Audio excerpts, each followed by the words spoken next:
मुंशी प्रेमचंद की कहानी अपनी करनी। आह अभागा मैं, मेरे कर्मों के फल ने आज यह दिन दिखाए कि अपमान भी मेरे ऊपर हंसता है।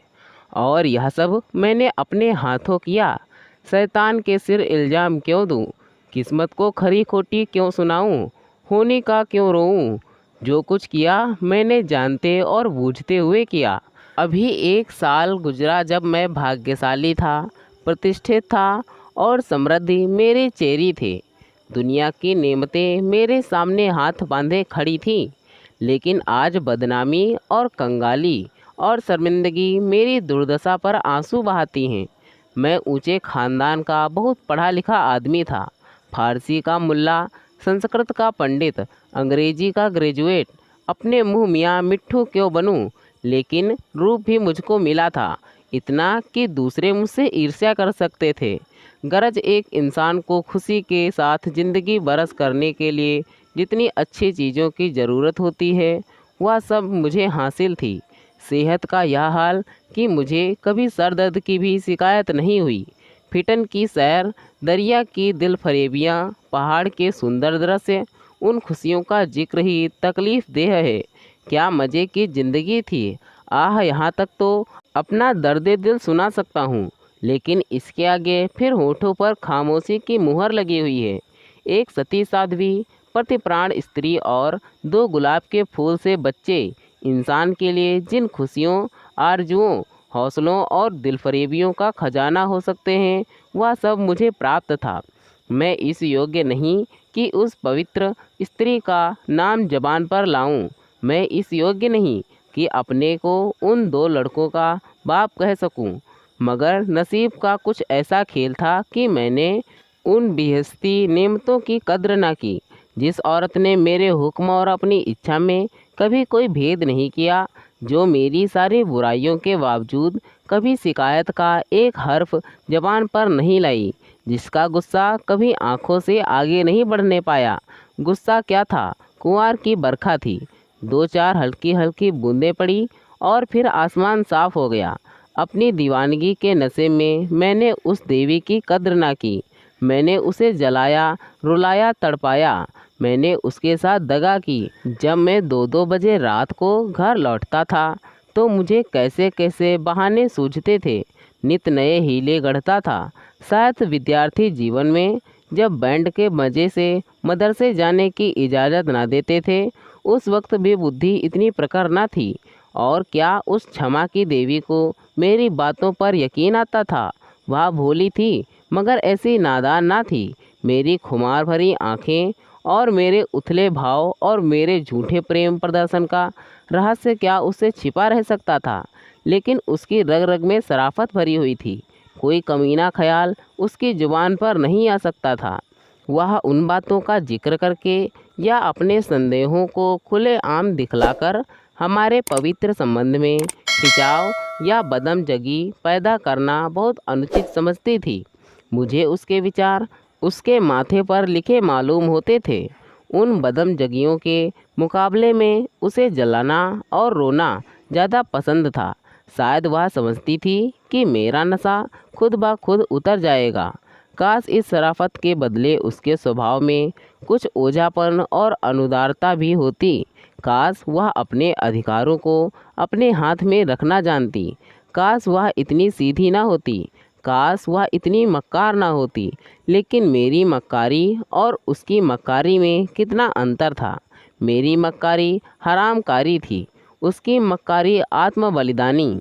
एक रोज़ मैं अपने काम से फुर्सत पाकर शाम के वक्त मनोरंजन के लिए आनंद वाटिका में पहुंचा और संगमरमर के हौज पर बैठकर मछलियों का तमाशा देखने लगा।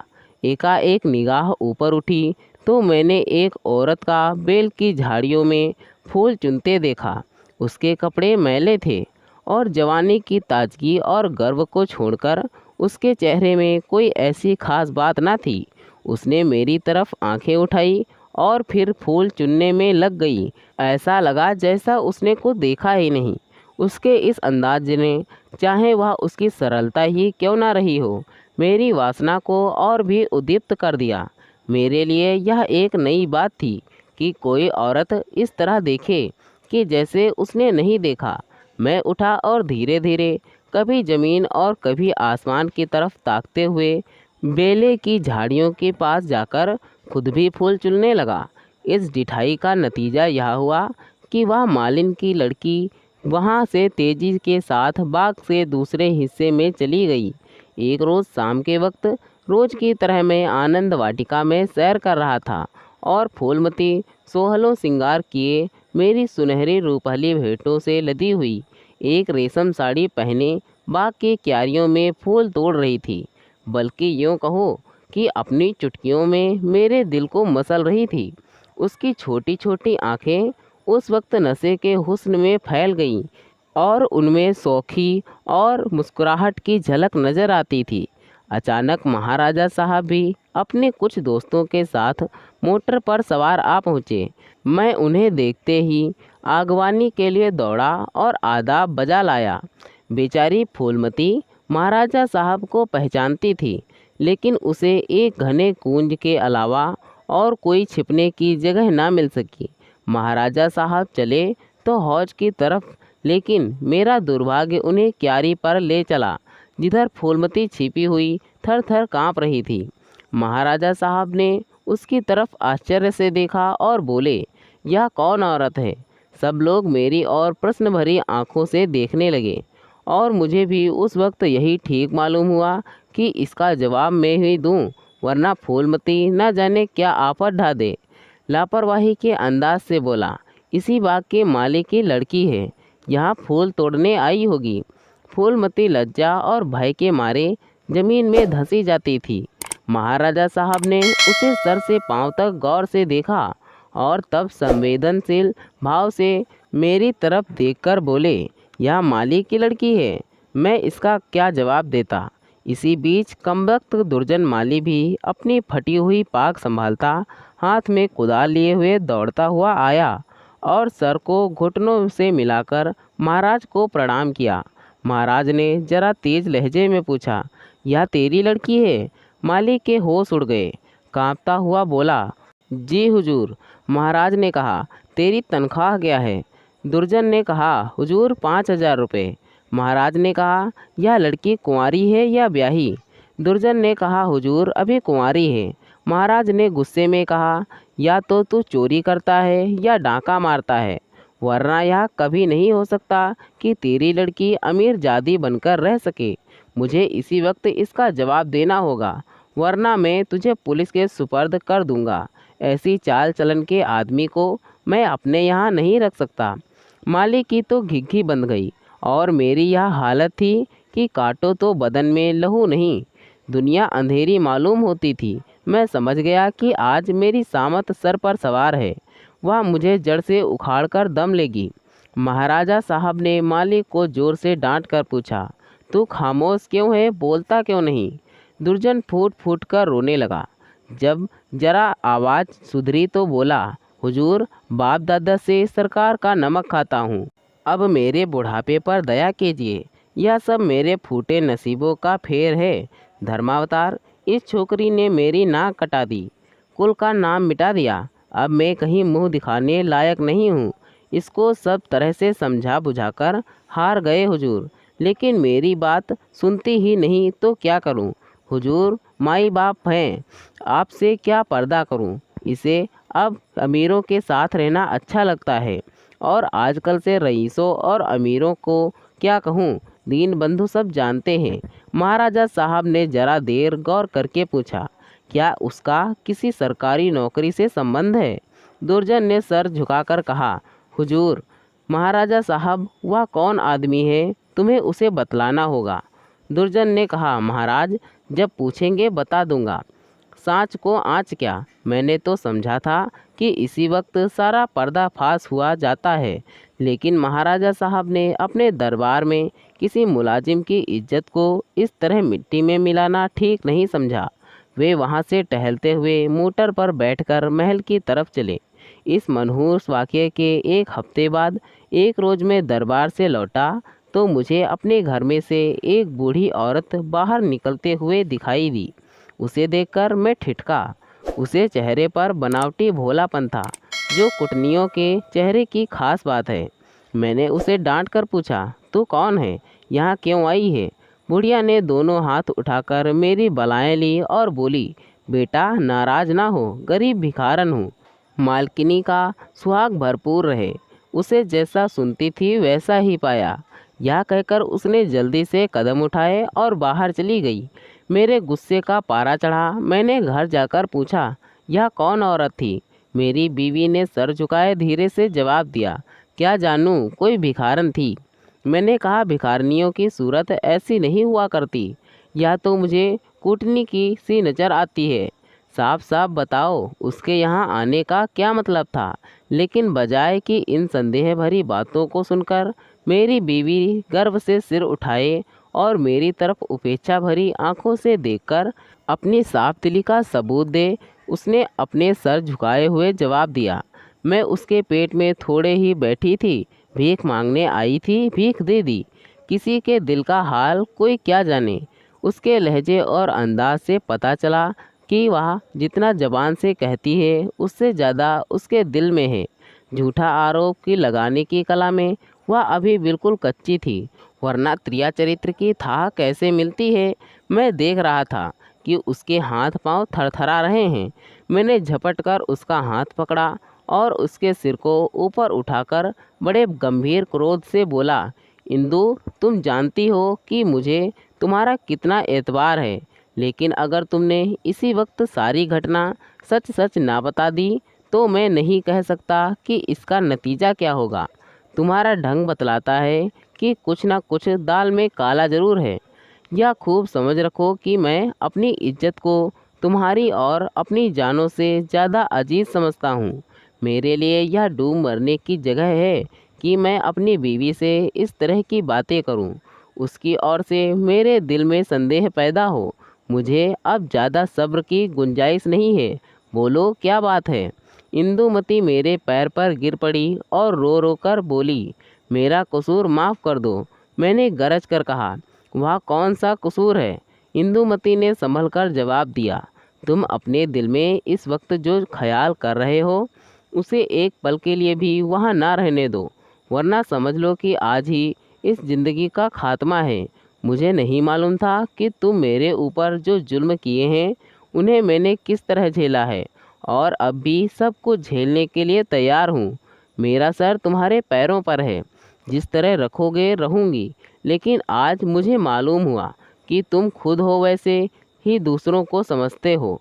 मुझसे भूल अवश्य हुई है, लेकिन उस भूल की सज़ा यह नहीं कि तुम मुझ पर ऐसे संदेह ना करो। मैंने उस औरत की बातों में आकर अपने सारे घर का चिट्ठा बयान कर दिया।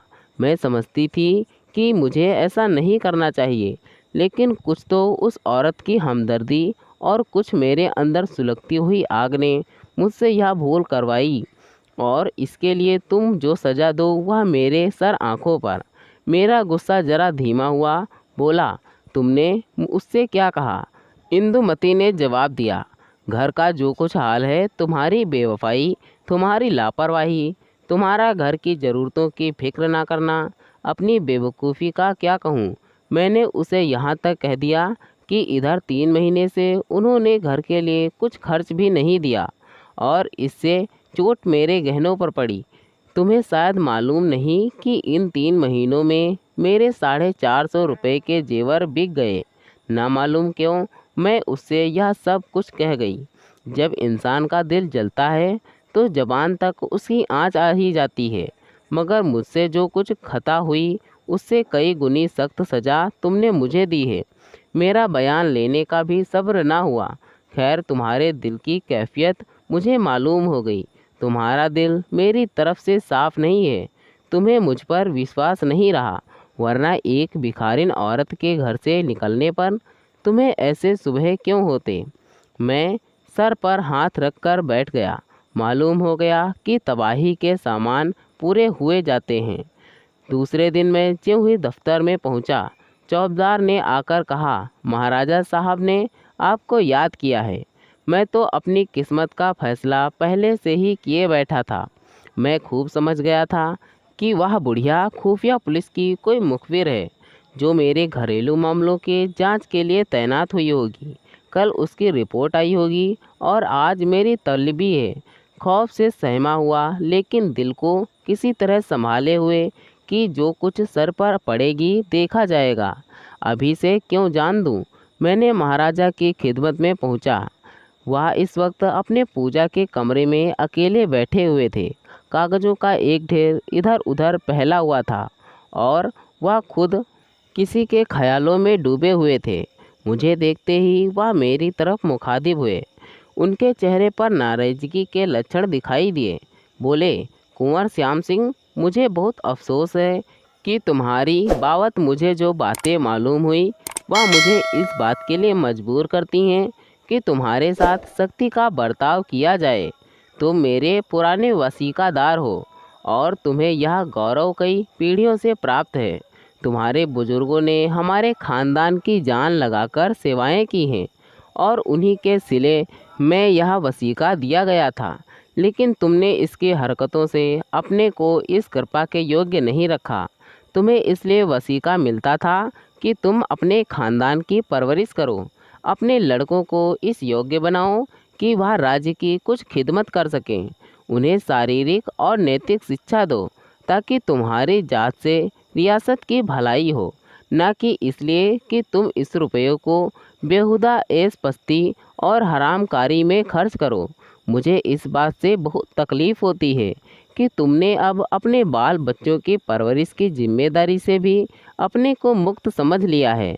अगर तुम्हारा यही ढंग रहा तो यकीनन वसीकादारों का एक पुराना खानदान मिट जाएगा। इसलिए आज से हमने तुम्हारा नाम वसीकादारों की फेहरिस्त से खारिज कर दिया और तुम्हारी जगह तुम्हारी बीवी का नाम दर्ज किया गया। वह अपने लड़कों को पालने पोसने की जिम्मेदार है। तुम्हारा नाम रियासत के मालियों की फेहरिस्त में लिया जाएगा। तुमने अपने को इसी के योग्य सिद्ध किया है और मुझे उम्मीद है कि यह तबादला तुम्हें नागवार ना होगा। बस जाओ और मुमकिन हो सके तो अपने किए पर पछताओ। मुझे कुछ कहने का साहस ना हुआ। मैंने बहुत धैर्यपूर्वक अपने किस्मत का यह फैसला सुना और घर की तरफ चला।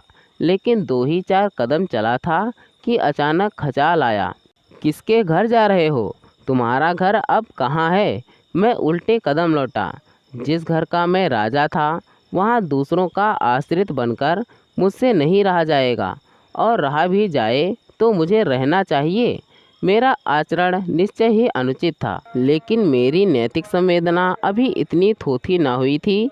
मैंने पक्का इरादा कर लिया कि इसी वक्त इस शहर से भाग जाना मुनासिब है, वरना बात फैलते ही हमदर्दों और बुरा चेतने वालों का एक जमघट हालचाल चलने पर आमादा हो जाए।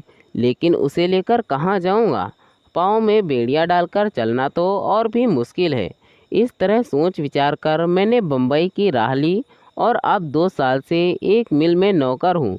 तनख्वाह सिर्फ इतनी है कि ज्यों त्यों जिंदगी का सिलसिला चलाता हूँ, लेकिन ईश्वर को धन्यवाद देता हूँ और इसी को यथेष्ट समझता हूँ कि एक बार गुप्त रूप से अपने घर गया था।